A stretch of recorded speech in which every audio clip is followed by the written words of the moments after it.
আসসালামু আলাইকুম সবাইকে, আশা করি সবাই ভালো আছেন। আজকে আমরা একটু বেশি এক্সাইটেড যে আমরা দুবাই এয়ারপোর্টে যাইতেছি। তো বাংলাদেশের কথা শুনলেই না কেমন যেন লাগে, মনে চাই কি যে যে যায় তার সাথে উড়াল দিয়ে চলে যাই। তো আমি দুবাই এয়ারপোর্টে আসছি রাত্রে, কিন্তু কখনো দিনে আসিনি। মানে দুবাই এয়ারপোর্টটা এত বড় বলার বাইরে। আপনি একদিক থেকে ঢুকবেন আর একদিকে হারাই যাবেন, এমন বড়। দেখেন অনেক বড়।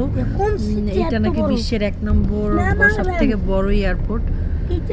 তো আমরা ফাইনালি চলে আসলাম। তো আমি এখানে একটু হাঁটতেছিলাম। তো রেদানে বলছিলাম কি এখানে হাইটে না একটা রিল বানায় টিকটকে। তো আমি অবশ্য ভিডিওটা করে রাখছি, পরে রিলটা করব। তো এইখানে রেদানে বলছে কি যে তুমি যে 1 বছর পর পর দেশে যাও, আমার টাকাগুলো জমাইতে পারি না, তার আগে তুমি শেষ করো। তা বলছি কি টাকা জমাই কি করবা? টাকা যাদের অনেক আছে, দেখবেন কি যে একটা সন্তান, তাদের কি ভবিষ্যতের টেনশন। আমার কথা কি রিজিকের মালিক আল্লাহ, আজকে বেঁচে আছি কালকে নাও থাকতে পারি। এই জন্য কি সকালাত পূরণ হবে না? আর টাকা পয়সা হাতের ময়লা, আজ আছে কাল নাই। এটা কিছু না, রিদানা বাবার বোঝাচ্ছিলাম, উনি কয় কি ইনার যত সব উল্টোপাল্টা হাদিস। তো আমরা চলে আসছি ইমিগ্রেশনে ফাইনালি। তো ওই দিক থেকে রিদওয়ানরা বুকিং করতেছে, তো আমরা বাইরে গেলাম। আমরা বাংলাদেশে যাইতেছি।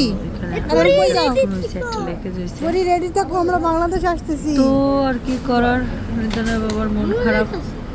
আমরাও যাইতেছি, সারপ্রাইজ। তো এখন আমরা ফাইনালি চলে আসছি ইমিগ্রেশনে, লেকেজ ট্যাগের বুকিং দিব। এদিকে আরিয়ানের ক্ষুধা লাগছে। তো আরিয়ানের অনেক মন খারাপ, আরিয়ান শুধু কান্না কান্না ভাব। আমি বলছি বাবা কি হয়েছে তোমার? তো বলছে আমার পেট খালি। আমি কি তোমার পেট খালি? বলছি তা কেন পেট খালি? কয় পেটে বলতেছে আমাকে কিছু খাওয়া, আমাকে কিছু খাওয়া।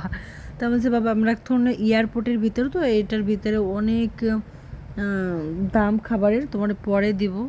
আমি কি চলো আমার সাথে একটা হাঁটো, তোমার আমি খাবার কিনে দেবো। তো খাবারের লোভে আমার সাথে একটা হাঁটতেছিল, তারপর পেটে হাঁটতে রাখতেছে যে না আম্মু আমার খিদে লাগতেছে, আমি আর হাঁটতে পারতেছি না।